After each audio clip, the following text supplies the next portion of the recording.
योगदानं महोदयानां वर्तते। विविध शैक्षिक संस्थानेषु रिसोर्स पर्सन रूपेण सेवारताः सन्ति। विविध विश्वविद्यालयेषु महाविद्यालयेषु केसीजी प्रभृतिषु शैक्षणिक संस्थानेषु राष्ट्रीय अन्ताराष्ट्रीय परिसंवादेषु च 200 व्याख्यानानि महोदयानाम् आयोजितानि सन्ति। गुजराती विश्वकोशः, सोमनाथ वर्तमान, कलाविमर्श प्रभृतिषु प्रकाशनेषु महोदयाः लेखकत्वेन सेवां प्रदत्तवन्तः। महोदयानां वैदुष्यं विज्ञाय श्री सोमनाथ संस्कृत विश्वविद्यालयेन महोदयानां डीलिट् पदव्या अर्थात विद्यावाचस्पतिः इति पदवी प्रदानेन सम्माननं कृतं वर्तते। ज्ञानवारिधिः, आर्षविद्योपासकः, गुरुशिष्य अवार्ड, गुरुवंदना सम्मान इत्यादिभिः सम्मानिताः सन्ति महोदयाः। गुजरात साहित्य अकादमी गांधीनगरम् इत्यस्य साहित्य गौरव सम्मानम् इत्यनेन पुरस्कृताः सन्ति। संस्कृत भारती गुजरात प्रान्तस्य अध्यक्षत्वेन श्री सोमनाथ संस्कृत विश्वविद्यालयस्य संयुक्तोपक्रमेण 1,00,000 जनानां संस्कृतसम्भाषणस्य शिक्षणं महोदयैः सफलीकृतं वर्तते। महोदयानां विशेषरुचिः अस्ति नाट्ये, नाट्यमञ्चने च। कलाक्षेत्रे कार्यरत संस्थानद्वयस्य पूर्वरङ्गः आङ्गिकं च महोदयानां कलाप्रेम्णः साक्ष्यं ददाति। सम्प्रति अखिलभारतीय इतिहाससङ्कलनयोजना इत्यस्य महोदयाः राष्ट्रीय उपाध्यक्षाः वर्तन्ते। तथा च लकुलीश योग यूनिवर्सिटी मध्ये प्रोफेसर एमेरिट्स रूपेण सेवारताः सन्ति। एतादृशानां विद्वद्वरेण्यानाम् अभिवादनं स्वागतं च कर्तुं संस्कृत विद्याप्रतिष्ठानस्य न्यासी श्री भावना रावल महोदयं प्रार्थये। वयं करतलध्वनिना महोदयानाम् अभिवादनं करिष्यामः। सर्वेभ्यः नमस्कारः। परमादरणीयाः अस्माकं मार्गदर्शकाः गिरीश ठाकर महाभागाः, भवन्तः सर्वेपि श्रोतारः। गिरीश जी का जो परिचय है ये एकेडमिक और सामाजिक परिचय श्याम सर ने दिया। ऐसे तो संस्कृत परंपरा में एक शब्द आता है गुरुणाम गुरुः। आदरणीय गिरीश जी जो है वो पालनपुर क्षेत्र से लेकर के आप सिद्धपुर जाओ, पालनपुर जाओ, उत्तर गुजरात में गुरु का घर कहाँ पे है अगर आप पूछो तो कोई भी व्यक्ति उनके घर तक आपको पहुँचा देगा। बहुत सालों तक समाज सेवा से और शैक्षणिक सेवा से आदरणीय गिरीश जी जुड़े हुए हैं। अपना संपूर्ण जीवन समाज सेवा और संस्कृत की सेवा के लिए उन्होंने समर्पित किया। मेरा तो परिचय बाल्यकाल में हुआ था। 1997 किला पारडी, जहाँ पे संस्कृत का एक शिविर था निवासीय वर्ग, और उस समय रात को 9 बजे एक बौद्धिक सत्र रखा जाता था। रात से 9 से 10 का बौद्धिक सत्र होता था और उस समय संस्कृतस्य महत्वम उसके बारे में प्रथमं व्याख्यानं मया श्रुतम् आदरणीय गिरीश महोदयस्य। और वो एक समय ऐसा था कि बहुत सारे मार्गदर्शकों के विषयों को सुनने के बाद संस्कृत क्षेत्र में हमें कुछ काम करना चाहिए, योगदान करना चाहिए, ये ज्ञान प्राप्त हुआ। तो वस्तुतः वयं भाग्यशालिनः कि आदरणीय गिरीश जी जैसे मार्गदर्शक हमको बहुत युवावस्था में, जब कॉलेज की हमने शुरुआत की उस समय मिले। तो देखिए, आत्मकल्याण के लिए तो सब कोई जाता है।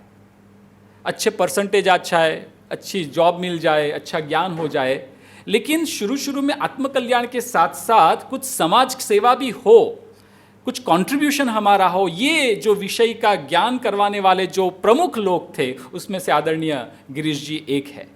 तो वस्तुतः वयम् उपकृताः स्मः। हमारे जैसे बहुत सारे युवाओं के लिए आदरणीय गिरीश जी एक मार्गदर्शक है, पिता तुल्य है।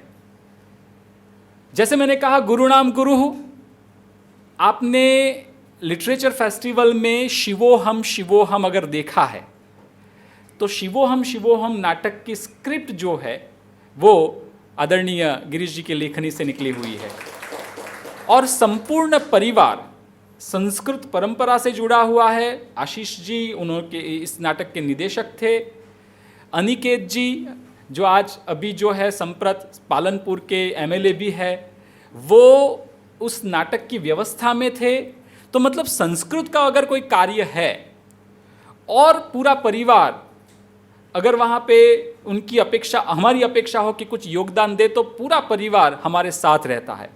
तो ये अनुभव हमारा हुआ। और इस बार तो हमने लिटरेचर फेस्टिवल दिसंबर फर्स्ट वीक में हम करने जा रहे हैं, तो हमने और एक वचन ले लिया है कि इस बार और एक नाटक आपकी लेखनी से निकले, उसका अनुवाद हो और हम तक पहुँचे। वो कौन सा होगा वो उस समय पता चलेगा। तो अब हमारा सौभाग्य ये भी है कि आज ऐसे एक विद्वान हमारे सामने है जो नाट्य परंपरा में अध्ययन, अध्यापन और प्रयोग इन तीनों से जुड़े हुए हैं। कारणम प्रयोग प्रधानम ही नाटकम। नाटक के बारे में कहा है कि नाटक जो है वो प्रयोग प्रधान होना चाहिए, क्योंकि अगर मैं नाटक को वाचिकम की दृष्टिकोण से अगर बोल जाऊं या कुछ एक्सप्लेन कर जाऊं, लेकिन अगर मुझ में ये क्षमता है कि उस नाटक का मंचन, उसका दिग्दर्शन, उसमें अभिनय, ये कौशल्य मैं प्राप्त करूं, तो मुझे मंच पे जाना पड़ेगा। और आदरणीय गिरीश जी जो है वो सभी कलाओं में प्रवीण है। आपने नाटक लिखे हैं, नाटक का मंचन किया है, नाटक में अभिनय किया है, और जो अभिनेता जो है उनको मार्गदर्शन भी दिया है। तो ऐसे एक उत्तम वक्ता आज हमें प्राप्त हुए हैं। आप जानते हैं कि भास नाटक चक्रम जो है उसके 13 नाटक जो है उसका रसास्वाद हो रहा है। आज इसका चौथा चरण है और वयं वस्तुतः उपकृताः स्मः यत् अस्माकं निमन्त्रणं स्वीकृत्य आदरणीयाः गिरीश ठाकर महाभागाः पालनपुरतः अत्र समागताः सन्ति। तर्हि वयं तेषां स्वागतं कुर्मः महोदय। वयम् उपकृताः स्मः। सम्प्रति अधिकं समयं न स्वीकरोमि। अहं महोदयं प्रार्थयामि यत् आगत्य अस्मभ्यं रसास्वादं कारयतु। महोदय नमस्ते। तो my first love is teaching, and for teaching, learning.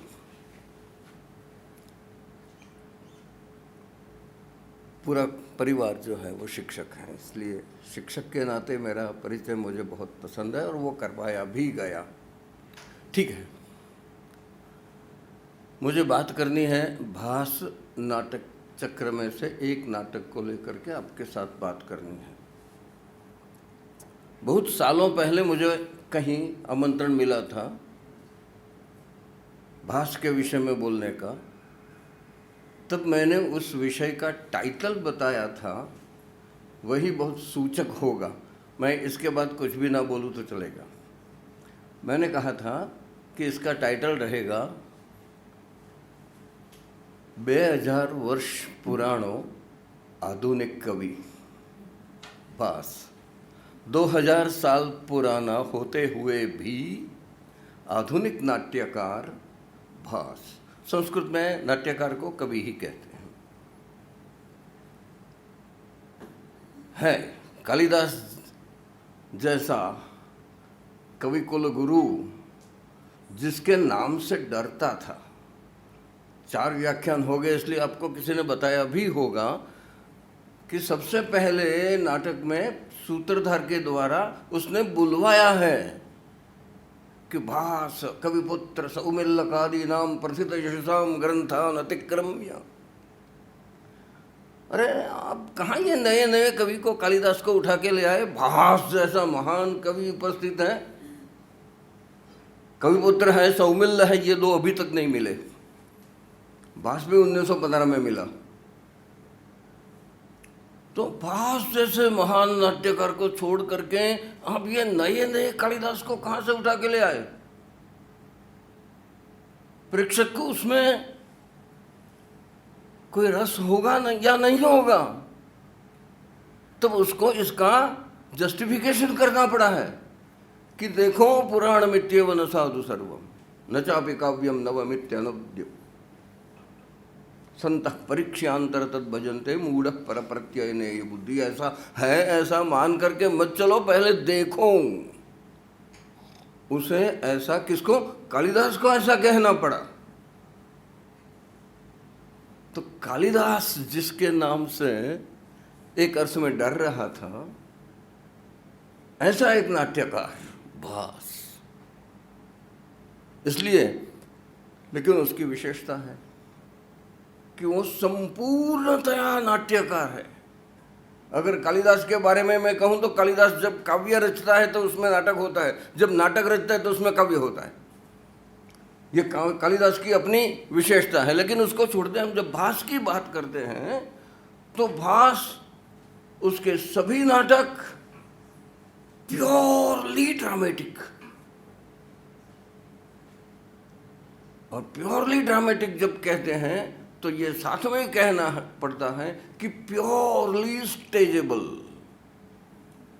उसकी जो रंग क्षमता है, वो रंग क्षमता जो है वो इतनी सुदृढ़ है,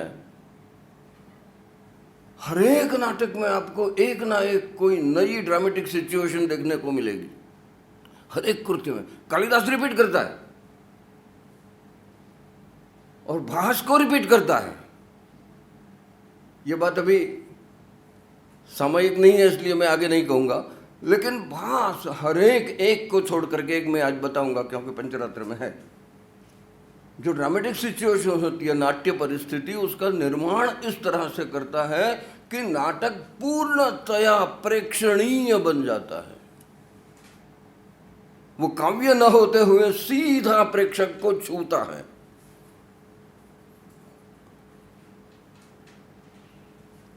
एक दूसरी उसकी विशेषता, उसकी बहुत सारी विशेषताएं हैं जिसमें से आपके साथ बात हुई भी होगी, जो अगर मैं पुनरावर्तन करता हूं तो क्षमा कीजिए। लेकिन उसकी विशेषता दूसरी है, वो ये है कि वो इतना क्रांतिकारी नाट्यकार है कि उसके समय में, आज से 2000 साल पहले, कम से कम 2000 से ज़्यादा कितने हैं ये तो अभी तक तय नहीं हुआ है, लेकिन कम से कम 2000 साल पहले परंपरागत पात्रों के बारे में अपनी इच्छा के मुताबिक परिवर्तन करना। मैं कहता हूं कि ढूंढ के निकाल के दिखाओ मुझे 13 नाटकों में विलन कहाँ है? खलनायक है ही नहीं। कोई ईश्वर की संतान, ईश्वर का अंश अत्यंतिक दुर्जन हो सकता है क्या? अत्यंतिक शब्द का प्रयोग मैं करता हूं, थोड़ा बहुत होता है, ये मानवीय स्वभाव के अनुकूल है। तो वो अपनी इच्छा के अनुसार उसमें परिवर्तन करता है। भास अपनी इच्छा के मुताबिक परिवर्तन करता है, और उस समय में परिवर्तन करता है जब महाभारत की रचना के कुछ ही दशाब्दियां बीती होंगी। रामायण में, महाभारत में, रामायण आपको बताया ही होगा, 2 रामायण के 6 महाभारत के ऊपर आश्रित नाटक हैं उसके, लेकिन उसमें वह अपनी स्वेच्छा से, शब्दों को परिवर्तन करके बोलता हूं, अपनी स्वच्छंदता से उसमें परिवर्तन करता है। लेकिन परिवर्तन के लिए उसका निश्चित हेतु, निश्चित प्रयोजन होता है। उस प्रयोजन के ऊपर वो पहुंचा के रुकता है। तो ये उसकी सबसे बड़ी विशेषता है। या तो वो पूरा जो प्रसंग है रामायण या महाभारत में, उसको परिवर्तित कर देता है, उसको अलग ढंग से प्रस्तुत करता है, अपने ढंग से प्रस्तुत करता है, या फिर जो है ही नहीं कभी सुना गया, ऐसे कोई कल्पित प्रसंग को ला करके स्थापित कर देता है। दोनों तरीके से वो परिवर्तन करता है, क्योंकि उसका हेतु अलग है नाट्य रचना का, उस हेतु को पाने के लिए। और मैं कहता हूं कि आधुनिक इसलिए है कि जो आज की नाटक की अपेक्षाएं हैं, आज के नाटक की जो अपेक्षाएं हैं वो पूरी करता है। उसकी कृति अत्यंत नाट्यक्षम तो है ही। आज भी ला करके आप रख दो कि चलो इस नाटक का हमें मंचन करना है, तो आप कर सकते हैं, आसानी से कर सकते हैं। और वो प्रेक्षणीय भी बनता है प्रेक्षक के लिए आज भी, क्योंकि उतनी उसकी ड्रामेटिक क्षमता है। नए प्रयोग, आज मैं जब एर्नेस्को का चेयर्स देखता हूँ, द चेयर्स, तो मुझे दूत वाक्य देख करके लगता कि ये इसमें नया क्या है, ये तो दूत वाक्य में है। और दूसरी एक बहुत बहुत बड़ी बात जो है, वो मनुष्य के अंतर्मन को खोल करके रख देना, मन को नहीं, अंतर्मन को, सबकॉन्शियस को, अनकॉन्शियस को उद्घाटित करना और सहज भाव से उद्घाटित करना, कोई दुर्बोध शब्द का प्रयोग न करते हुए करना, वो साइकोलॉजिकल, जिसको मनोवैज्ञानिक विश्लेषण या मनोवैज्ञानिक संश्लेषण कहते हैं, ये इस आसानी से, इस सरलता से करता है कि हम आश्चर्य में एक वाक्य कहीं पर हमको देखने को मिल जाए तो मालूम पड़ता है, अरे ये तो इतनी मन की गहराई तक पहुंचा है।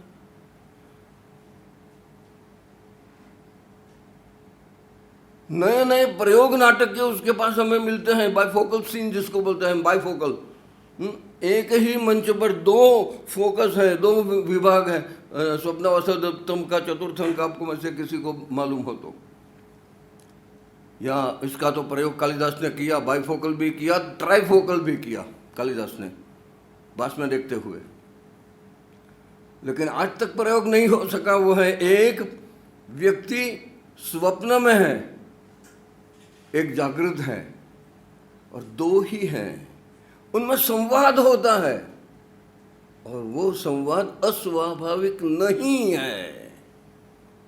आज तक ऐसी रचना कहीं नहीं हुई। स्वप्नावसदत्तम को आप याद करते हैं तो ये देखने को, तो मेरा कहने का तात्पर्य यह है कि इस प्रकार के प्रयोग करता है कि वस्तु को, जो उसके पास विषय वस्तु है, उस वस्तु को अत्यंत नाट्यात्मक ढंग से वो प्रस्तुत करता है और प्रत्येक को उसमें जो कहते हैं अपना अपना नाट्यम भिन्न रुचर जल से बहुधाप्येकम समाराधनम यहाँ मिलता है। ये तो कालिदास ने कहा, लेकिन यहाँ पर मिलता है, उस करते हुए परिवर्तन भी करता है, आवश्यकता हुई तो कुछ नवीन भी देता है, लेकिन वैसे का वैसा स्वीकार करके चलने वाला नहीं है। ऐसा एक क्रांतिकारी नाट्यकार हमारे पास भास के नाम से, मुझे भास बहुत पसंद है।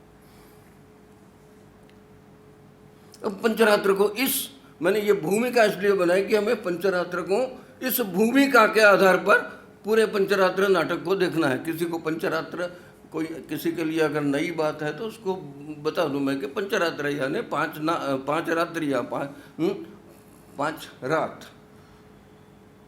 अब ऐसा कैसे हो सकता है जो महाभारत में नहीं है, और अगर पंचरात्र को मान लिया जाए तो पूरा महाभारत युद्ध संपूर्ण हो जाता है, उसकी आवश्यकता ही नहीं रहती। पंचरात्र के मुताबिक अगर चलता है, अगर वैसा ही होता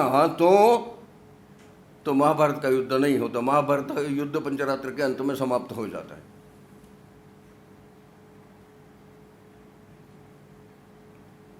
इतना बड़ा परिवर्तन पंचरात्र के द्वारा उसने किया है कि महाभारत युद्ध की आवश्यकता नहीं। युद्ध क्यों? समय होगा बुद्ध का, जब यह लिखा गया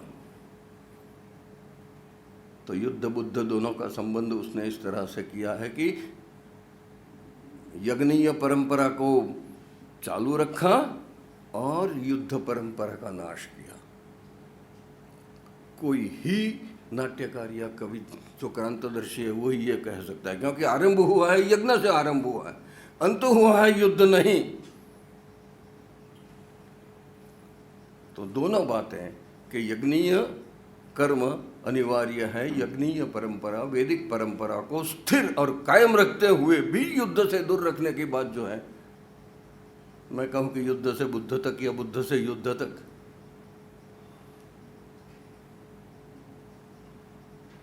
इस प्रकाश में हम पंचरात्र को देखते हैं तो घटना क्या है? घटना के अंदर तो हमें जाना ही पड़ेगा। घटना क्या है? दुर्योधन ने एक बहुत ही अच्छा यज्ञ किया है। मखाग्नि का वर्णन है बहुत अच्छी तरह से, मखाग्नि यानी उसके बाद में कुछ हुआ, लोगों ने उसको कुछ बटू चापल से वो आग लग गई वगैरह वगैरह है, उसमें हमें नहीं जाना है क्योंकि नाटक का विषय नहीं है, वो भूमिका है सिर्फ, इसलिए मैं उसमें नहीं जाता। लेकिन यज्ञ से आरंभ हुआ है। दुर्योधन ने बहुत अच्छा एक यज्ञ किया। भूल जाओ दुर्योधन खराब था, दुर्योधन हलकट था, भूल जाओ। यहां से शुरुआत होती है। उसने एक बहुत बढ़िया यज्ञ किया है और भीष्म, द्रोण, ये लोग भी उसकी प्रशंसा करते हुए और नाटक का आरंभ हुआ है। वाह वाह, बहुत अच्छा कार्य किया तूने, धर्म कार्य किया तूने, शासक के लिए योग्य कार्य किया उसने, बहुत अच्छा किया, बढ़िया किया। तो बहुत बढ़िया यज्ञ उसने किया है और वो आ गया। भीष्म, द्रोण, कर्ण भी हैं, शकुनी भी हैं, और भी लोग हैं, उनके बीच में सबने उसकी प्रशंसा वगैरह कर ली। मैं पूरा का पूरा तो नहीं बताऊंगा, बीच में कुछ छोड़ के चलूंगा। तो दुर्योधन द्रोण गुरु को देखते हुए कहता है कि अरे आपकी दक्षिणा तो बाकी है, आपने तो दक्षिणा ली ही नहीं। जो पुरोहित होंगे उन्होंने तो ले ली होगी, लेकिन आपकी दक्षिणा का क्या?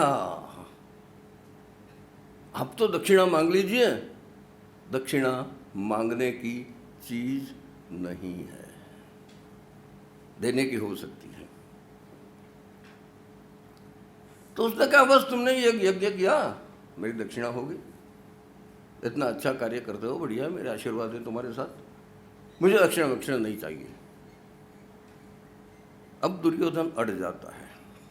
दुर्योधन के अंदर जिन तत्वों को हम जानते हैं वो तो कुछ मात्रा में है, नहीं है ऐसा नहीं है, वो अड़ गया। उसका अहंकार तो है, ये सात्विक अहंकार हो गया। ऐसा क्या है जो मैं नहीं दे सकता? दक्षिणा तो आपको लेनी पड़ेगी, मुझे देनी ही है। तो द्रोण गुरु ने कहा कि भाई रहने दे, मुझे सब मिल गया, तूने ऐसा कहा इसमें, मुझे नहीं चाहिए। नहीं गुरु जी, आपको तो लेनी पड़ेगी। तो द्रोण गुरु कहते हैं कि तू नहीं दे पाएगा, ये तेरे बस की बात नहीं है, तू नहीं दे पाएगा। ऐसा क्या है जो मैं नहीं दे पाऊंगा?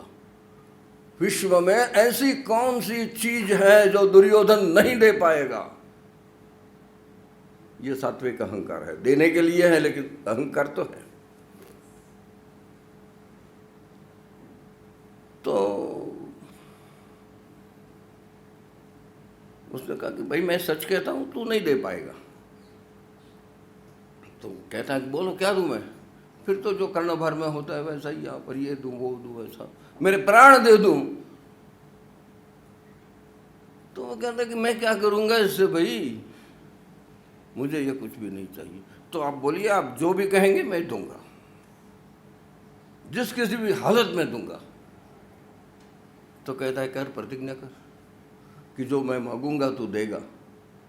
तो हाथ में जल लेता है और जल लेके प्रतिज्ञा करता है कि आप जो भी मांगेंगे, मैं प्रतिज्ञाबद्ध हूं, मैं वो दूंगा।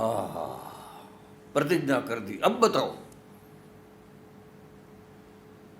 क्षोभ के साथ भी द्रोण गुरु कहते हैं देख मुझे तो कुछ नहीं चाहिए, लेकिन मैं तुम्हारे परिवार में जो संघर्ष चलता है उसको पसंद नहीं करता। दो भाई हो, अपनी जो शासन है वो आधा आधा बांट लो। पांडव जो कि आज जंगल जंगल वन वन भटकते हैं, उनको बुलाओ, उनको उनका भाग दे दो, ये मेरी दक्षिणा। अब शकुनी भी वहां खड़ा था, वो तो देख के कहता कि ये देखो ये ठग, यानी द्रोण गुरु ठग, इसने ठगाई की, पॉलिटिकल ठगाई, राजकीय बाबा ने इसने ठगाई करके पांडवों को बिना युद्ध किए, बिना लड़े, बिना परिश्रम किए ये मांग लिया। तो वो भी गुस्से हो जाते, तुमने क्या किया था उसका राज्य लेते समय, वो भी तो ठगाई थी। दोनों में थोड़ा कलह होने लगा। तो भीष्म ने कहा देखिए द्रोण गुरुजी, क्रोध से कुछ नहीं होता, हमें कार्य से निस्बत है। आप शांत हो जाइए।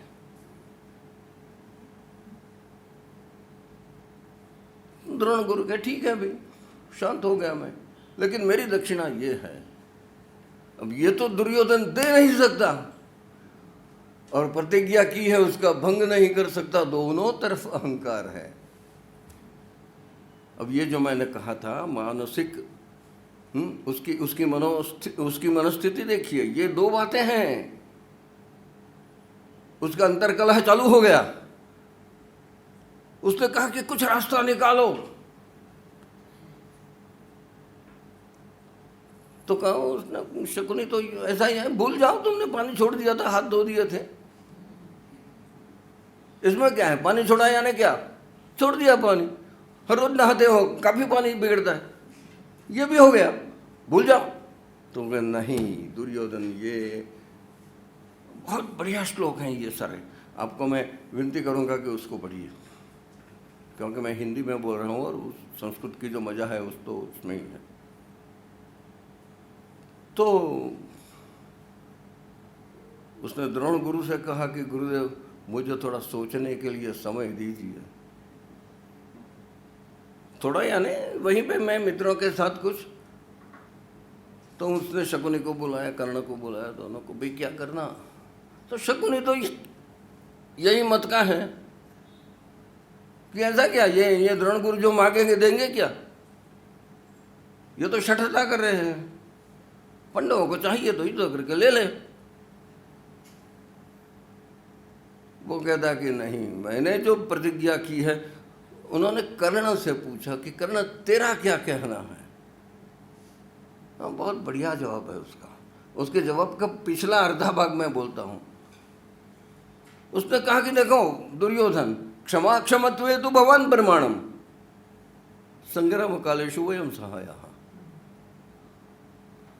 अगर युद्ध करना है तो बोलते हम आ जाएंगे खड़ग लेके, लेकिन ये जो माफ करना नहीं करना ये तेरा काम है।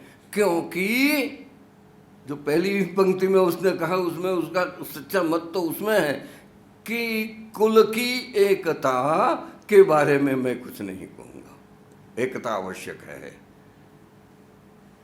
देखिए उसका अभिप्राय कितना बढ़िया अभिप्राय था उसका, लेकिन अभिप्राय ये जो था वो अगत्य का था कि क्षमा क्षमत्वे तु भवान प्रमाणम संग्राम कालेषु वयम सहायः। हम तो अगर युद्ध करना है तो बोल देना, मैं आ जाऊंगा, अपने पूरे बल से मैं युद्ध उस समय करूंगा, लेकिन अभी तो अब तुझे क्या करना, तू जान।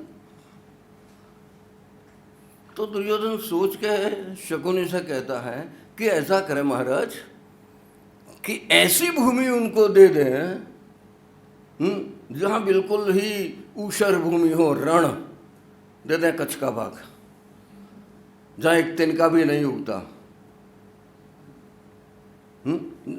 और जाए भूखे मर जाएं, लेकिन मेरी प्रतिज्ञा तो सत्य हो जाएगी। ऐसा करें हम, या तो फिर ऐसा करें कि कारगिल दे दें, पुलवामा दे दें, लड़ते रहें जिंदगी भर,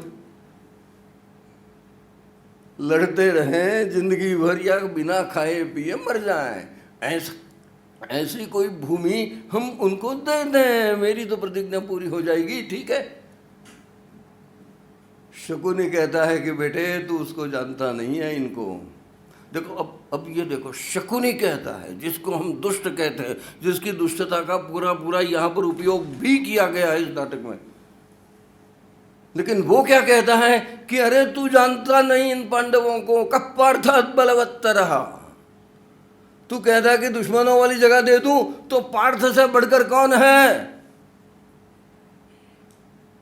वो स्ट्राइक कर देगा, खत्म कर देगा शत्रुओं को। कह पार्थात् बलवत्तरः। और ये वो ऊषर भूमि की बात करता है, तू ऊषरेष्वपि सस्यम स्यात् यत्र राजा युधिष्ठिरः। ऊषरेष्व कौन बोलता है, कौन बोलता है, ये अगत्य का है, शकुनी कहता है। शकुनी भी जानता है और उसके अंदर भी नितांत दुष्टता नहीं है। वो कहता है कि ऊषरेष्वपि सस्यम स्यात् यत्र राजा युधिष्ठिर, तू कहता है कि ऊषर भूमि दे दे। अरे युधिष्ठिर शासन करने लगा तो उसके पुण्य प्रताप से वहां भी अन्न उगने लगेगा। इसने नहीं देना माने नहीं देना। बहुत अच्छा श्लोक उस समय बोला है दुर्योधन कि ये जल जो है वो मिथ्या नहीं जा सकता जो मैंने हाथ में लिया था। जो भी करना है उपाय करो, लेकिन उस वो तो मैं दूंगा। द्रोण गुरु की दक्षिणा तो मैं दूंगा ही दूंगा। सोच लो। तो फिर उसको बिना कुछ बताए शकुनी उसको बगल में करते हुए सीधे ही द्रोण गुरु के पास चले गए। उसने सोच लिया, बिल्कुल उसका खुराफाती जो बुद्धि थी ना, उस बुद्धि ने सोच लिया जैसे जुगार का सोचा था, वैसा ही कुछ खुराफाती उसने सोच लिया। उसने कहा कि देखिए गुरुदेव, दुर्योधन आपकी दक्षिणा देने के लिए सिद्ध है, तैयार है, वो दे देगा, लेकिन अगर 5 रात के अंदर पांडव मिल जाए तो उनको दे देगा। शर्त रखी क्या? 5 रात के अंदर अगर पांडव मिल गए तो उनको दे देगा। यानी नहीं मिलने वाले हैं, निश्चित नहीं मिलने वाले। इतना प्रयत्न किया, इतने जासूस भेजे, इतने गुप्तचर भेजे, यहाँ प्रयत्न किया, वहाँ प्रयत्न किया, इतना सारा प्रयत्न करने के बाद भी पांडवों के कुछ भी समाचार आज तक नहीं मिले हैं।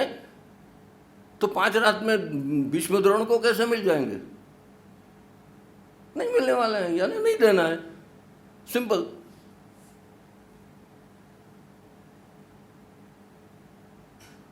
तो द्रोण फिर गुस्से हो गए।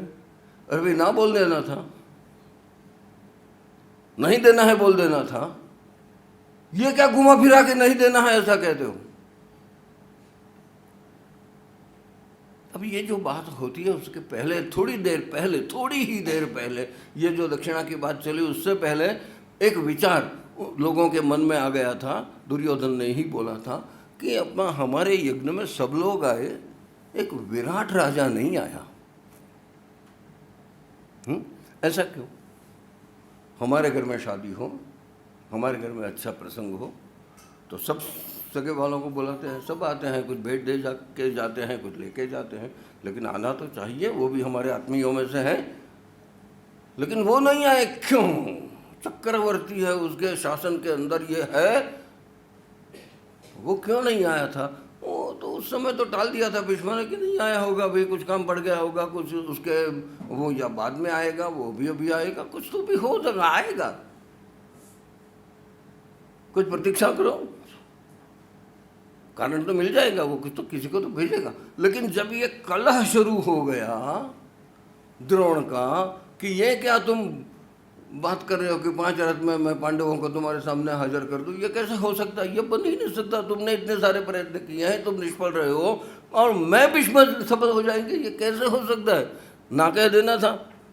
दुर्योधन कहता ये मैं कुछ नहीं जानूं, मैंने दिया, और मेरे लिए मेरी ओर से जो शर्त रखी गई वो शर्त भी आपको माननी पड़ेगी। आपकी बात मैंने मानी, मेरी बात आपको माननी, शर्त तो माननी पड़ेगी, इसमें कोई बदलाव नहीं। देखो दुर्योधन के 2 रूप हमें देखने को मिलते हैं। दुर्योधन के अंदर की जो उसी समय बिल्कुल विराटनगर से एक दूत आया और दूत ने आकर के क्या कहा कि आप सबको प्रणाम, आप सब इकट्ठा एक जगह पे मिल गए, सभा स्थान ही था, तो यहाँ पर आप सब लोग मिल गए। मेरे महाराज शासक आपके यज्ञ में नहीं आ पाए, उसके लिए क्षमा प्रार्थना करते हैं। यहाँ तक ठीक है। तो पूछा क्यों नहीं आ पाए भाई, कुछ बड़ा कारण होना चाहिए। अरे जाने दो, कीचक नाम के 100 बलवान उसके जो संबंधी है उनको किसी एक व्यक्ति ने बिना शस्त्र के मार डाला। भीष्म कहता है क्या फिर सब लोग बिना शस्त्र के अपने हाथों से कीचकों को मार डाला। कीचक यानी महाबलवान, और 100 कीचकों को किसी एक ने मार डाला। तो द्रोण गुरु को बाजू में ले जाते हैं और कहते हैं कि वो 5 रात की शर्त स्वीकार कर लो। द्रोण गुरु तो भड़के हुए थे, क्यों खाए मैं स्वीकार, तुम ऊंची आवाज से मत बोलो, जरा शांत हो जाओ। ये जानते हो 100 कीचकों को अकेला बिना शस्त्र के कोई मार सकता है तो दुनिया में एक ही व्यक्ति है, भीम। तो द्रोण गुरु कहे तुम्हें कैसे मालूम? तो कहे हम जो वृषभ है ना वो अपने पुत्रों के पराक्रम को जानते हैं, तुम छोड़ दो, तुम स्वीकार कर लो। वो भीम ही हो सकता है, 5 रात में क्या 2 दिन में लाके खड़ा कर देंगे। तो द्रोण गुरु एकदम उत्साह में आ गए। तो भीष्म तो राजकारणी थे ना, वो कहे उत्साह में मत आओ, वो शकुनी बैठा है, वो समझ जाएगा। तो बिना उत्साह में आए ऐसे तुम कबूल कर लो कि चलो भाई ठीक है, तुमको जो पसंद है करो, अगर मिल जाए 5 रात में तो दे देना, वरना जैसा हो वैसा हो, वैसा करके वो बिल्कुल ढीले मुंह से स्वीकार कर लेते हैं। अब भीष्म पितामह आगे बढ़ते हैं, भाई ये बात छोड़ो, चाहे कुछ भी हो जाए, विराट इतना छोटा सा राजा और हमारे यहाँ यज्ञ में ना आए, उसके यहाँ क्या हुआ उससे हमें क्या निस्बत है? हमें, उसने हमारा अपमान किया, हमें उसका अपमान करना चाहिए। ये भीष्म शुरू करते हैं, वो तो राजकारणी हैं ही। भीष्म और द्रोण दोनों पांडवों के लिए सॉफ्ट कॉर्नर अपने मन में रखे हुए हैं, और फिर भी दोनों के व्यक्तित्व में जो अंतर है वो हम देख सकते हैं। पूरे नाटक के एक पात्र के अंदर का अपना व्यक्तित्व जो है वो हम देख सकते हैं, बास के किसी भी नाटक में देख सकते हैं। तो उसने कहा कि ये तो ठीक बात नहीं है। भीष्म ने कहा इनको तो पाठ सिखाना पड़ेगा। विराट अपने मन में समझता क्या है, वो बड़ा राजा हो गया, बड़ा महाराजा हो गया है, चक्रवर्ती राजा का शासन स्वीकारता नहीं क्या? उसको मार के हराना नहीं है, लेकिन उसका अपमान जरूर करना है। और अपमान करने के लिए क्या करें? तो उसने कहा सादी बात है, राजा का धर्म है कि अपने ब्राह्मणों गायों का रक्षण करे, गो ब्राह्मण प्रतिपाल। गायों का रक्षण करना यह राजा का धर्म है, उसे धर्मच्युत कर दो, उसका अपमान हो जाएगा। कैसे? तो क्या उनकी गायों को ले जाओ। महाभारत का गो ग्रहण पर्व जो है उसकी ये कहानी है, उससे अलग करके लिखी है, ये बात अलग है, लेकिन गो ग्रहण पर्व की ही बात है ये। तो गायों को ले जाओ। कैसे है महाभारत में, उसको बताने का मेरे पास दोनों का अंतर बताने का समय नहीं है, इसलिए मैं सिर्फ पंचरात्र की बात करूंगा। अगर आप में से कोई पूछेगा तो देखेंगे।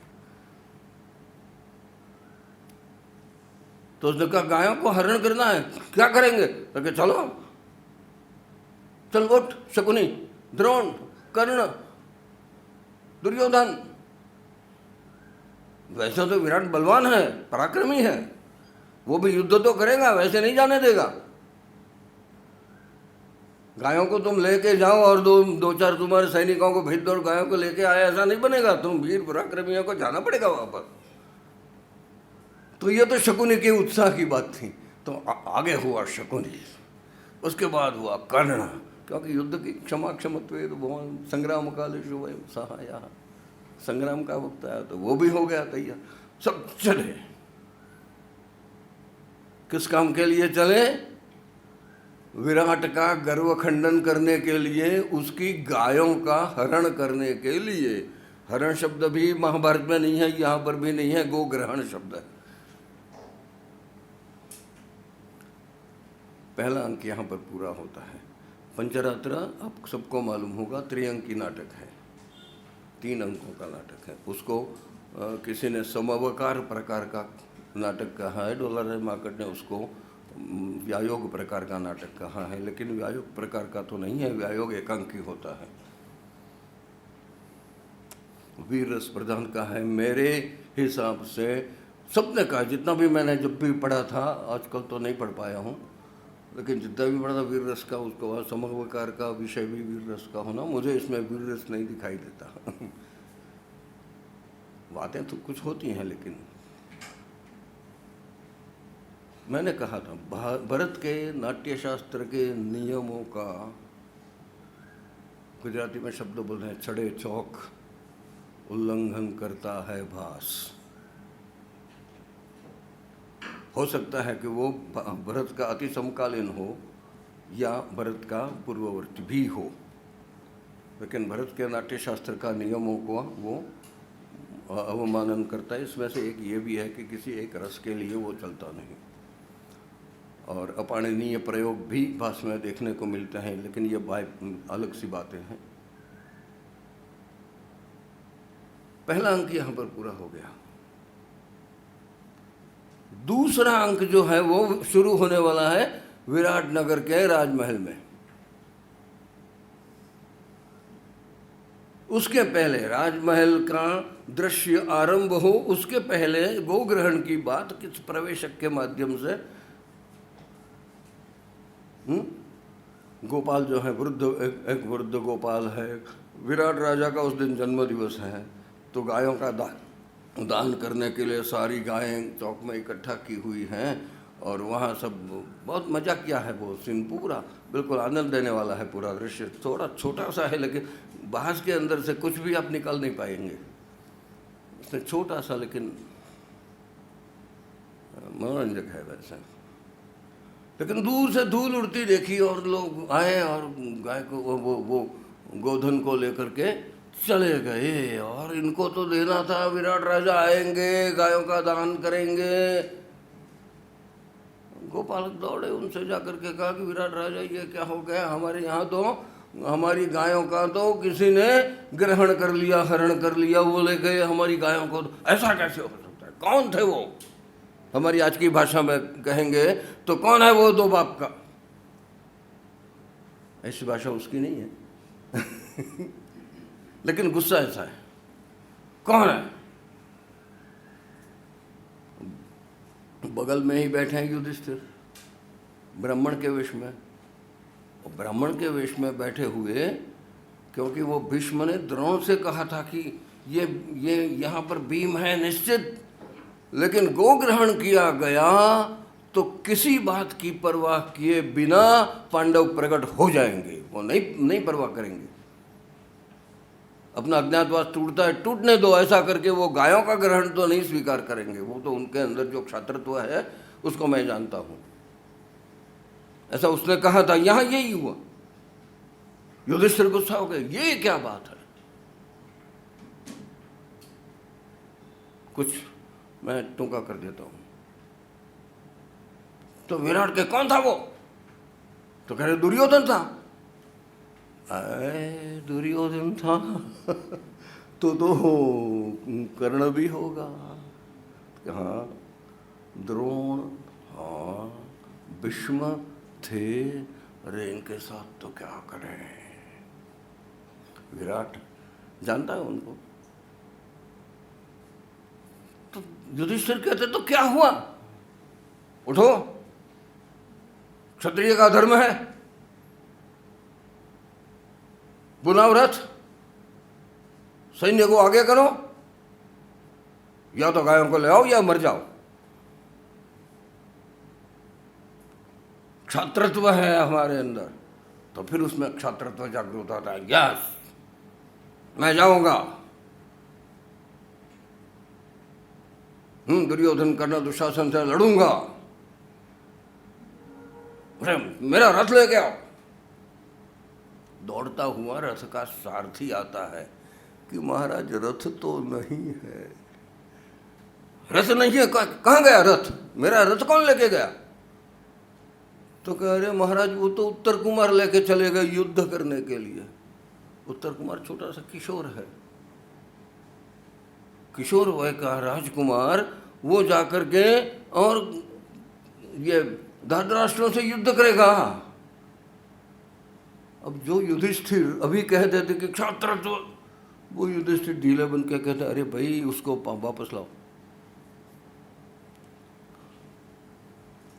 उसको उत्तर कुमार को वापस बुला लो। उत्तर कुमार का काम नहीं है ये। और ये जो धृतराष्ट्र है वो नीति में नहीं जानते, वो बालक नहीं देखेंगे।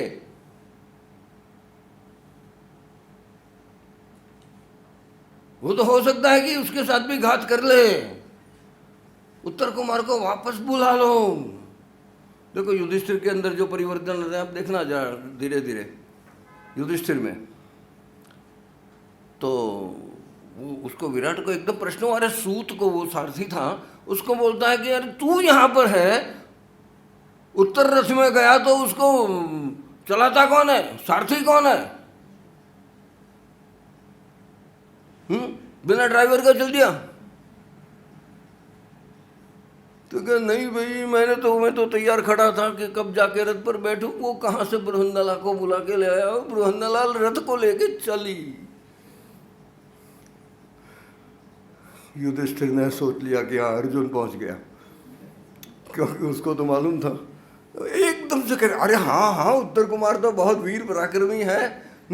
और आप मत समझना बृहन्नला भी कोई कम है। वो तो जो देखिए आप रथ कैसे चलाएगी, यहाँ से यहाँ उनके हाथ में नहीं आने देगी उत्तर को। अच्छा अच्छा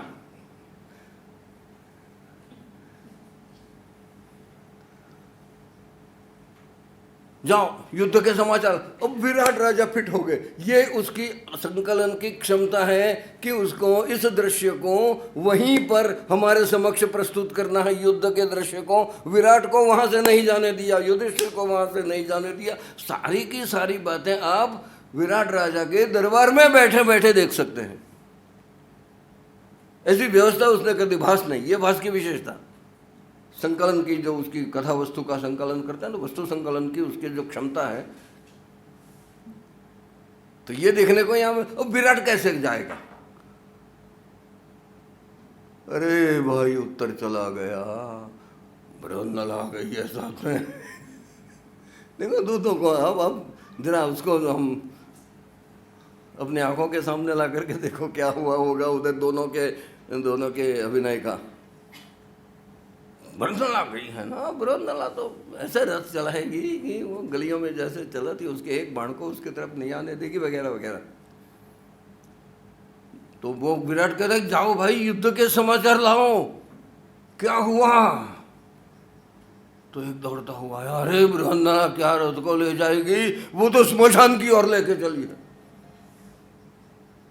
तो उत्तर कुमार का रथ युद्ध भूमि में जाने के बजाय स्मशान तरफ गया। अरे रे, इसने तो मेरे यश को खत्म कर दिया। उत्तर कुमार रथ को लेके स्मशान की ओर जा रहा है। युधिष्ठिर ने समझ लिया कि ये गांडीव लेने के लिए गया क्योंकि वहां पर रखा था। तो युधिष्ठिर अब क्या बोलेंगे, बोलना तो है मैं पांडव हूं, ऐसा तो बताना नहीं है। तो क्या विराट राजा को कहा कि अरे इसमें आप शोक क्यों करते हैं, इसका तो आप अर्थ ग्रहण करें। दैव का ये सूचन है कि आपके शत्रुओं को वहां जाना है स्मशान भूमि में। ये तो दैव का संकेत है, चिंता मत करो। अरे क्या चिंता मत करो, स्मशान में गया। उत्तर कुमार इतना छोटा सा, एक हिजड़ा उसको रथ चलाता है। क्या ये बात क्या है, हा? कोई सारथी नहीं ट्रेंड, और एक हिजड़ा बैठा है रथ को चलाता है, उसको ताथे ही आता है। और क्या आता होगा। और पीछे किशोर बैठा है और सामने द्रोण, कृप, कर्ण, भीष्म, दुर्योधन, दुशासन।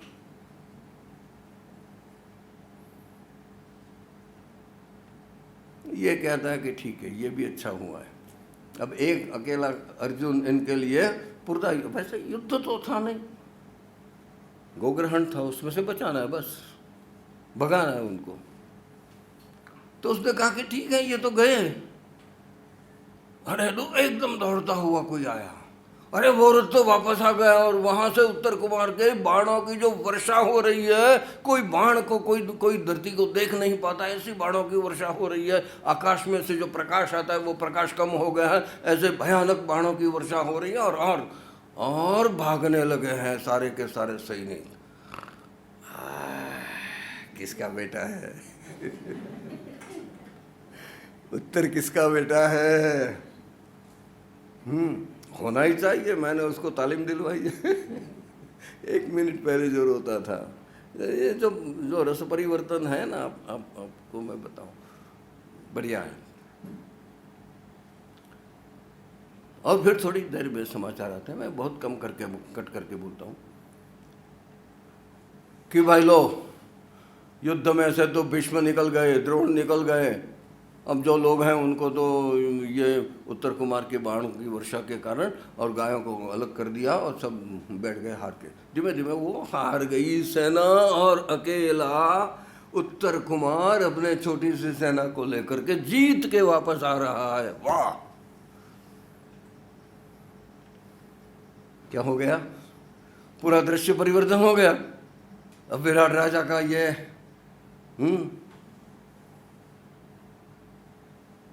तो दरमियान में एक समाचार आते हैं कि अरे ये तो ठीक है, लेकिन युद्ध में कौरव पक्ष से धातराष्ट्र, कौरव शब्द गलत है, कौरव तो पांडव भी थे, तो धातराष्ट्रों की सेना के साथ अपने जीवन का पहला युद्ध लड़ने वाला अभिमन्यु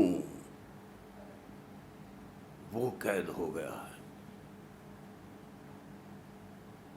अभिमन्यु कैद, युधिष्ठिर, आप युधिष्ठिर की ओर जाइए। मेरा बेटा अपने जीवन की पहली लड़ाई लड़ रहा है और उसमें कैद हो गया। उसका पराक्रम, उसकी वीरता, उसका स्वमान, उसका सम्मान, उसकी तेजस्विता कहां गई? ये बड़े खेद का विषय है। उसको किसने कैसे कैद पकड़ा? अरे कोई किसी योद्धा ने नहीं कैद पकड़ा, उसको तो अपने रसोइये ने पकड़ के ले लिया। भीम ने भेटा था उसको। भीम ने इतने सालों के बाद बेटे को देखा तो वो बैठ लिया और पकड़ के ले आया कि चलो अर्जुन को भी मिला ले। तो फिर युधिष्ठिर जो ओ रसोइये ने तो ठीक है, उसको वही पकड़ सकता है और किसी की ताकत नहीं है। दरमियान बृहन्नला भी आती है तो उसके बहुत प्रशंसा वगैरह करता है कि वाह तुमने तो बहुत, वो कहता है कि हाँ हाँ उत्तर कुमार जैसा कोई योद्धा है ही नहीं, क्या लड़ाई की है उसने। बृहन्नला को तो यही कहना था, उसने थोड़ा ही कहना था कि वो तो मैं लड़ा था। लेकिन अभिमन्यु को तो क्या विराट कहता, अरे अभिमन्यु को छोड़ दो भाई, अभिमन्यु को कैसे कैद पकड़ा? अभिमन्यु को मत कैद पकड़ो, वो तो हमारे मित्रों का बेटा है। युधिष्ठिर के लिए मुझे कितना मान है। युधिष्ठिर वहीं बैठे, पांडवों का पुत्र है। और एक बहुत सूचक वाक्य है, और कौन क्या जाने हमारे घर में भी एक कुंवारी लड़की बैठी है। सूचक है, वो उसको जमाई के रूप में शायद देख रहा है। अभिमन्यु ने उसको छोड़ दो। अब वहां खड़ा हुआ भीम और वहां खड़ा हुआ युधिष्ठिर जी ये सोचते हैं कि अब इसको लाया जाएगा तो अर्जुन उसको कब मिल पाएगा? ये तो राजकीय सम्मान से इसको ले जाया जाएगा। अर्जुन तो बृहन्नला लगे तन तन तन करती करती वो उत्तरा को नृत्य सिखाने के लिए चली जाएगी। कब, कैसे, क्यों? तो युधिष्ठिर ने एक रास्ता निकाला कि देखिए विराट राजा, जो भी है तुम्हारे मित्र का होगा दोस्त, चाहे जो भी आपके मन में उसके लिए भाव जो है वो है, लेकिन आज तो आया था दुश्मनों की ओर से लड़ने के लिए, उसका ऐसा सम्मान तो नहीं होना चाहिए, उसका थोड़ा अपमान कर दो। तो बोल के कैसे अपमान करें? तो क्या वो है ना अपनी बृहन्नला हिजड़ा, उसको लेने के लिए भेज दो। अपने सामयिक करवा के ना गुजराती में, वो उसकी अगुवाई करने के लिए, हाँ ठीक है,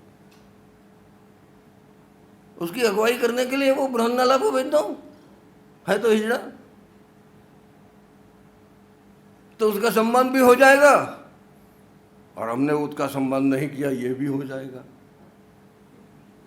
तो वो सोचते हैं कि हाँ ये ठीक है, ये ठीक है कि भेज दें उसको। वो भीम को कहता है बल्लाल तुम भी जाओ रसोइया, और जाओ उसको लेकर के आओ, लेकिन याद रखना वो हमारे लिए सम्मान का। बृहन्नला को भेज दिया गया। अब जब अभिमन्यु के पास बहुत बढ़िया दृश्य है, ये बहुत एकदम ड्रामेटिक सीन है ये। और मैं आपसे कहूं कि मैंने अभी कहा था कि भास ने कोई भी ड्रामेटिक सिचुएशन को रिपीट नहीं किया, लेकिन ये रिपीट किया है। मध्यम व्यायोग में ऐसा ही है, भीम और घटोत्कच का, यहाँ बृहन्नला यानी अर्जुन और अभिमन्यु का। वैसी एक जगह ये मुझे मिली है जहाँ ड्रामेटिक सिचुएशन प्रायः समान है। तो वो बृहन्नला को भेजने के लिए बता, आइए आइए आइए राजकुमार, तुम्हारे राजा में कोई अक्ल बकल है कि नहीं? मेरी अगुवाई करने के लिए एक महिला को भेजता है। महिला भी नहीं, वो तो महिला भी नहीं थे, नपुंसक को भेजता है। मैं नहीं आने वाला, मेरा ठीक से सम्मान करो। अरे वो तो छोड़ भाई, तेरी माँ कैसी है वही पूछे ना। अर्जुन तो अपने बेटे को वही पूछेगा ना, क्योंकि 12 साल हो गए हैं मिले। अभिमन्यु के इसलिए ये प्रश्न नहीं होना चाहिए कि क्यों नहीं पहचान पाए। जब छोटा होगा अभिमन्यु, बहुत छोटा होगा, आज तो युद्ध के अलग 12 साल का होगा, आज 25 साल का हो गया। भाई ये तो बता तेरी माँ कैसी है? तू कौन पूछने वाला मेरी माँ के बारे में? तू क्या ब्राह्मण है? तू क्या क्षत्रिय है? तू क्या वीर है? तू क्या पराक्रमी है? तू क्या अर्जुन है? तू क्या भीम है? दोनों वहीं पे खड़े हैं। प्रेक्षक की दृष्टि से देखो, मजा क्या, कितना मजा आता होगा प्रेक्षकों को। वाह, तू मुझे ऐसे सवाल करेगा? तो उसने कहा कि चल नहीं देना है जवाब, तो केशव कैसे हैं, यानी कृष्ण मत, केशव के लिए तू कहां से बात करता है? तू है कौन? तेरी औकात क्या है? जो अभिमन्यु की तेजस्वीता को प्रकट किया है वहां, एकदम से तेजस्वी अभिमन्यु, जो पांडव पुत्र के लिए होना चाहिए। और वो यही कहता है कि मैं अर्जुन पुत्र। उसको ये सवाल पूछते हो तुम, मैं अर्जुन पुत्र, किसको बोलता है वो? अर्जुन को बोलता है, अर्जुन को बोलता है। तब अर्जुन के मानसिक वो अंदर से खुश और बाहर से ठीक है। अब क्या इतनी बड़ाइयां करता है, हैं? एक रसोइये से पकड़ा गया,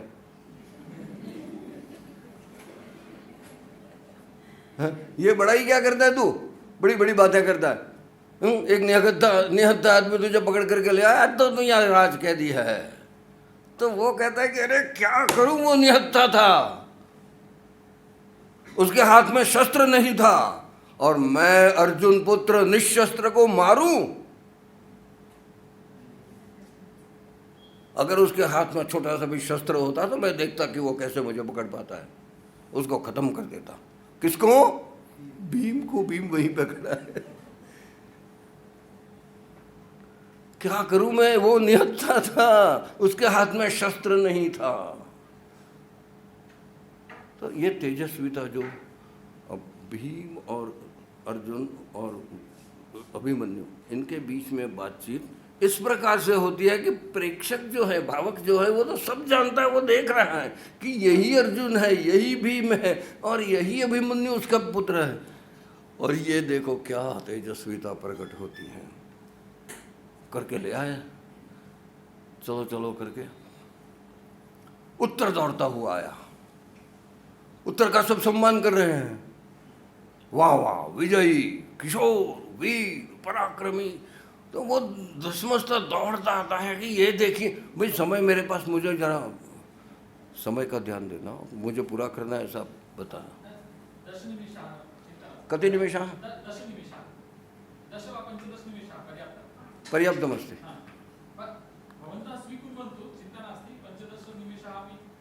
हाँ, समयः नास्ति चेत् कथयतु। न सर्वे सन्ति, तत्तु अहमपि जानामि, किन्तु समयस्य तु बन्धनं भवति एव। तो क्या हुआ जा करके कि उत्तर कुमार दौड़ता हुआ आता है, क्योंकि सब उसकी प्रशंसा कर रहे हैं कि वाह उत्तर कुमार, वाह क्या पराक्रम करके दिखाया, दांत राष्ट्रों को हरा दिया। वो दौड़ता हुआ आया तो विराट राजा भी खड़े हो गए, युधिष्ठिर भी खड़े हो गए, शाबाश शाबाश। क्या शाबाश शाबाश करना, मैंने कुछ भी नहीं किया। अरे तुमने नहीं किया तो किसने किया? अरे इसने किया, बृहन्नला। इसको बृहन्नला मत समझो, इसको हिजड़ा मत समझो, युद्ध तो इसने किया है। तो अर्जुन कहते हैं नहीं नहीं भाई, मैं कहा, मैं तो ये था थी मेरा काम तो नाचना गाना है, मैं ये युद्ध बुद्ध को मैं नहीं जानता, मैंने कुछ नहीं किया। उत्तर कुमार ने इतना बड़ा पराक्रम दिखाया, उसका सम्मान करो भाई। उत्तर कुमार हाथ पकड़ के बृहन्नला के कहता है कि ये देखो, क्योंकि जब वो बाण चलाता है तो उसके हाथ पर, यहाँ पर वो वापस आती है ना जीवा, तो उसके हाथ पर यहाँ लगने के कारण यह एक चिन्ह बन जाता है। जैसे बड़ा भारी कड़ा कोई पहनता है तो उसके कारण तो ऐसा चिन्ह उसके हाथ पर था। ये सव्यसाची था, इसलिए दूसरे के हाथ पर ना हो, वहां पर उसका था। तो उसने ये देखो, ये देखो, ये धनुर्धारी के ही हो सकते हैं, प्रचंड महान धनुर्धारी के हाथ पर हो सकते हैं। तो वो अर्जुन कहता है नहीं नहीं, ये तो मैं जरा बड़े भारी भारी कड़े पहनती हूं ना, इसलिए। तब जाकर के फिर थोड़ी देर के बाद में वेद खुलता है कि अच्छा विराट राजा, ये समझ लो कि ये अर्जुन है और ये भीम है और मैं युधिष्ठिर हूँ और नकुल सहदेव भी हैं। अरे बाप रे, मैं क्या कर बैठा, ऐसे महान लोगों को मेरे राज्य में मैंने नौकरी करवाई, मैंने उनके पास से ये करवाया, ओ बाप रे मर गए, ये तो मैंने क्या कर दिया। आप लोग मेरे यहाँ थे और मुझे मालूम नहीं था। तो वो कहा छोड़ो, हम आपके आभारी हैं, जो भी किया आपने ठीक किया, अब आगे की सोचो, क्योंकि अब तो प्रकट हो गए, गुप्तवास पूरा हो गया यहाँ पर, तो फिर जाना पड़ेगा। हालांकि वो अंतिम दिवस था, ये बात अलग से है, और गोग्रहण में भी उसी प्रकार से है, महाभारत में भी उसी प्रकार से, उसमें हमें जाना नहीं है, हमें तो इस कथा से संबंध है। तो क्या सोच लो कि ये अर्जुन है, ये भीम है, ये युधिष्ठिर है, वो नकुल है, वो सहदेव है, और हम सब लोग आपके आभारी हैं, आपके शासन में रहे। ये जो उस समय बोलना चाहिए वो सबने बोल दिया। तो वो उसको तो थोड़ा सा तो दुख हो गया, अब आपका तो कुछ मुझे करना चाहिए, क्या करूं मैं?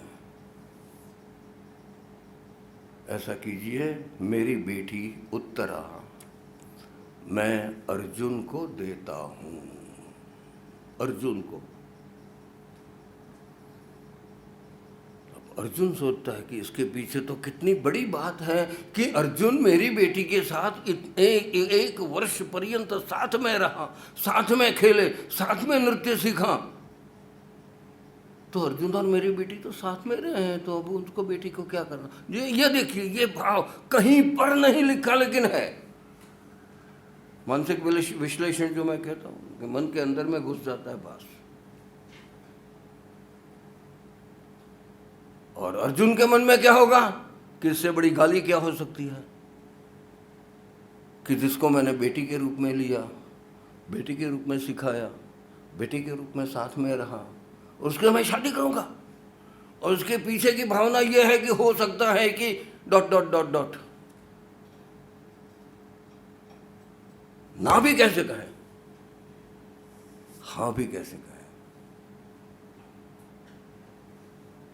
तो अर्जुन और युधिष्ठिर की आंखें मिलती हैं, स्वीकार होता है और कहता है कि हाँ, हम उत्तरा का स्वीकार करते हैं, लेकिन अभिमन्यु के लिए, अर्जुन के लिए नहीं। तो सारे प्रश्नों का उत्तर।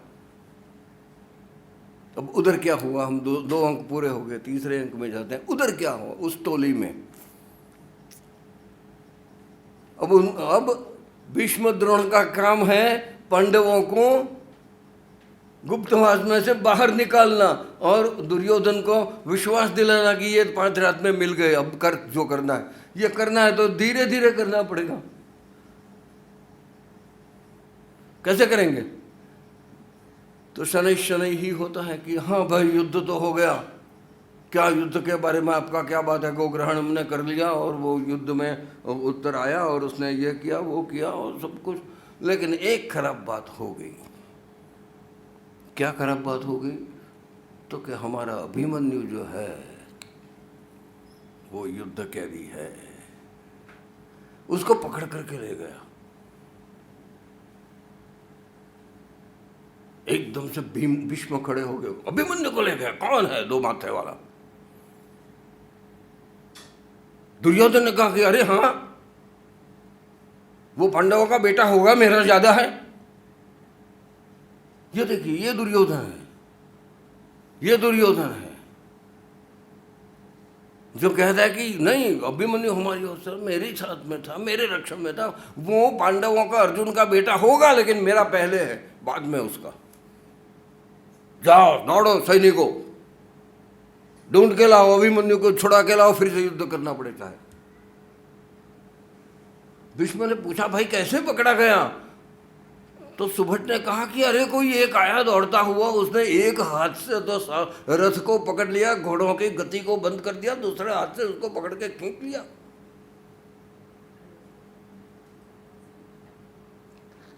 तो भीष्म कहते हैं वो भीम था। अब ये उद्घाटन करना है, लेकिन भास धीरे धीरे करवाता है। वो भीम था। तो उसने कहा कि तुमको कैसे मालूम कि दुनिया में 2 ही लोग हैं, 2 लोग हैं जो अपने हाथ को सहजऊ में भुजऊ प्रहरणम ऐसा कह सकते हैं, मेरे हाथ ही मेरा हथियार है। ऐसा कहने वाले 2 लोग हैं, एक बलराम और एक भीम। बलराम यहाँ है नहीं, इसलिए भीम ही होना चाहिए, ये भीम ही होना चाहिए। तो वो शकुनी वकुनी, आपको तो सारी जगह पर पांडव ही दिखाई देते हैं। आपका तो कोई अच्छा लड़ दिया तो वो पांडव थे ऐसा बोल देते हो। आपका तो पुत्र प्रेम, आपका तो जो शिष्य स्नेह है वो अपमानजनक शब्द भी बोलता है, लेकिन वो निकल जाते हैं, क्योंकि उनको तो जो काम करना है वो करना है। धीरे से कहा कि ये देखो क्या है, कैसे हारे? तो क्या तुम देखो जरा, होगा इसका निशान। मेरी ध्वजा देखो, ध्वजा तो गिर गई है। तो उसको पकड़ के लाता कि इसमें बाण है। भीष्म और द्रोण तो कहते हैं कि हमको प्रणाम किए बिना अर्जुन युद्ध शुरू नहीं कर सकता। उसने प्रणाम किए हैं, और उस समय बाण पर नाम लिखने का रिवाज था। बाण के ऊपर किसका ये बाण है? तो जो महान लोगों के ऊपर जो आक्रमण करने वाला था, तो उसके ऊपर तो ये साबिती अपनी छोड़ेगा, तो उसमें लिखा हुआ मिला कि ये देखो, ये अर्जुन का बाण है, यानी ये अर्जुन है। मतलब ये हुआ कि भीम भी यहाँ है, अर्जुन भी यहाँ है, तो सारे के सारे पांडव यहीं पर हैं। कुछ संधि कर लो, समाधान कर लो, हो गया, साबित हो गया। क्रमशः होता है इसमें, अभी मैंने कुछ स्टेप जाने दिए। लेकिन अंतिम स्टेप तब आता है जब विराट राजा ने उत्तर को भेजा आमंत्रण देने के लिए कि भाई मेरी बेटी उत्तरा का विवाह सगाई पांडवों के पुत्र अभिमन्यु के साथ करना है। आप सब उसके मरबे वडील हैं, गुरुजन हैं, तो आप पधारिए। हो गया सारा का सारा। अब 2 ही बातें थी, या तो वो गुप्त वेश में से बाहर आ गए, उनको फिर से भेज दो वन में, या दुर्योधन अपनी प्रतिज्ञा का पालन करे। दुर्योधन ने कहा कि जी। द्रोण ने कहा कि बोल, अब तेरी प्रतिज्ञा याद है तुझे कि मैं याद कराऊं कि फिर से जल ला देना है?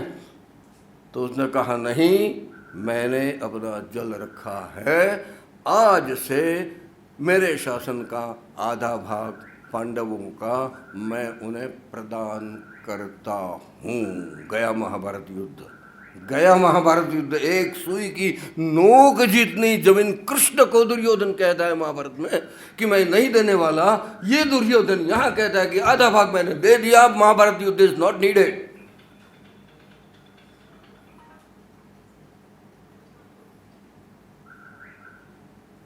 तो पंचरात्र जो नाटक है वो विशेष प्रकार नाटक है। हम अगर महाभारत की कथा को नहीं भी जानते हैं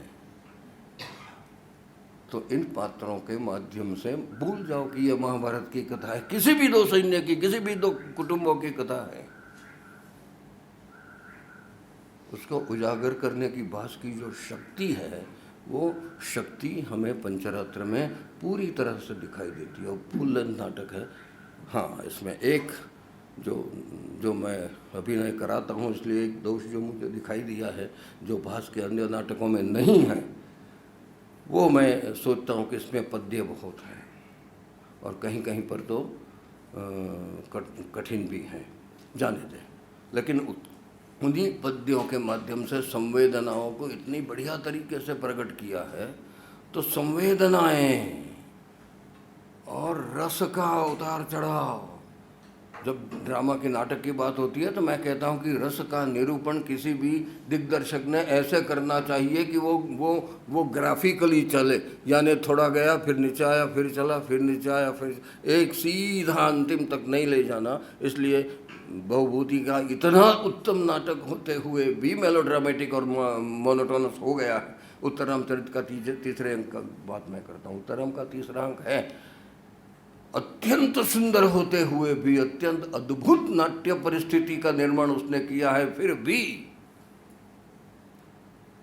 अपने ही इस उत्तमता के मोह में बहुभूति उसको दीर्घ कर देता है, तो वो मेलोड्रामा बन जाता है। ये रस निरूपण में मेलोड्रामा बाधक है और मोनोटोनी उससे भी बाधक है, वो वहाँ पर देखने को मिलेगी। बाकी बहुभूति के उत्तरम की बात करें तो कितनी बढ़िया ड्रामेटिक सिचुएशंस उसने निर्माण की हैं।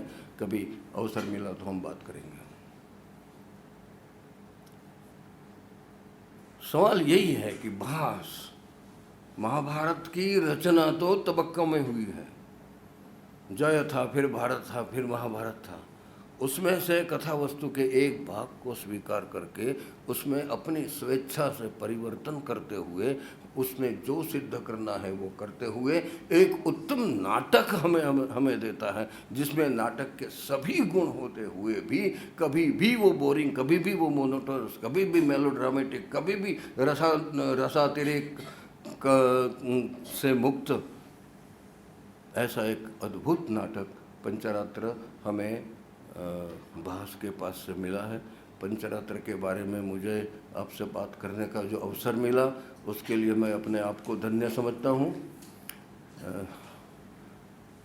और आपके सामने एक छोटी सी बात कबूलते हुए मुझे खेद नहीं होता कि ऐसा कोई अच्छा व्याख्यान करना है किसी प्रबुद्ध लोगों के सामने तो कुछ होमवर्क करना चाहिए, लेकिन दुर्भाग्य से मेरी आंखों की तकलीफ के कारण मैं कुछ भी होमवर्क नहीं कर पाया और जो कुछ भी अंदर था वो आपके सामने मेरी मर्यादा के अनुसार प्रस्तुत कर सका हूँ। हिंदी बोलने की भी उतनी आदत नहीं है, फिर भी बोल चुका हूँ। तो आप सब इन दो मेरी क्षतियों के बारे में मुझे क्षमा करें और भास के लिए मैंने जो कुछ भी कहा है वो मेरे अंतःकरण से कहा है, इसके लिए आप प्रसन्नता का अनुभव करें। धन्यवाद।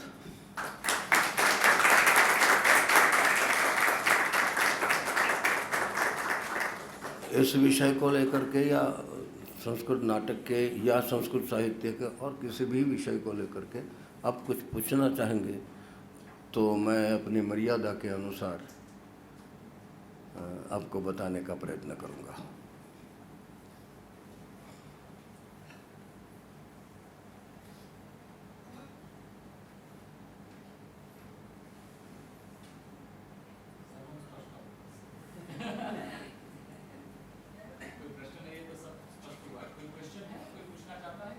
कुछ भी प्रश्न न होना ये दो बातों का सूचक है, जिसमें से एक बात यह है कि मैं कुछ भी अच्छा नहीं बोला। आपको भास का कौन सा नाटक सबसे अच्छा पढ़।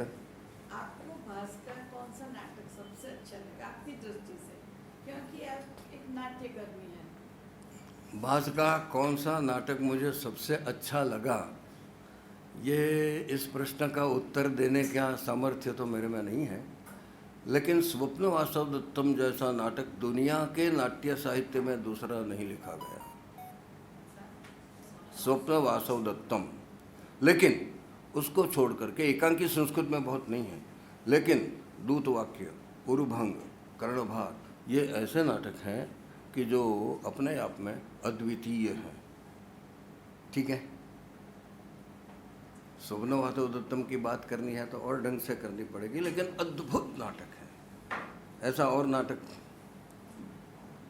दरिद्र चारुदत्त जो है वो पूरा हमें नहीं मिलना, लेकिन उसके बाद शूद्रक ने उसका जो मृच्छकटिकम में रूपांतर किया, वो संस्कृत साहित्य के सर्वोत्तम नाटकों में से एक मैं मानता हूँ। जी,